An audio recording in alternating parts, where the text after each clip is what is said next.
maridhiano fake. Bahati nzuri mimi nilikuwa kwenye timu ya kilichoitwa maridhiano, watu 5 tu. Nataka nirudie ambayo tumeyasema, na nashukuru mwenyekiti wetu amezungumza, mmesikia. Hakuna jambo la siri tutakalolifanya sisi. Mambo yanayohusu mazungumzo ya aina yoyote kuhusiana na kutatua mzozo mkubwa uliopo na mkwamo kwenye nchi ni mambo yanayohusu wananchi, sio mambo yanayohusu watu wachache. Na chama chetu kitayajadili kwa uwazi kwa wananchi kujua kila hatua inayoendelea.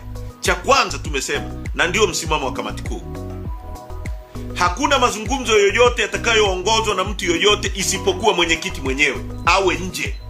Kwa kama kuna njia ya kuanza kuzungumza, lazima kwanza mwenyekiti wa chama chetu mwenyewe awe nje na vikao videcide. Cha pili, hakuna mazungumzo tutakayozungumza bila mediator. Hakuna mazungumzo yatakayofanyika bila mwenyekiti kuwa nje. Hakuna mazungumzo yatakayofanyika bila watu kuwajibika. Hakuna mazungumzo yatakayofanyika bila mediator, interlocutor ambaye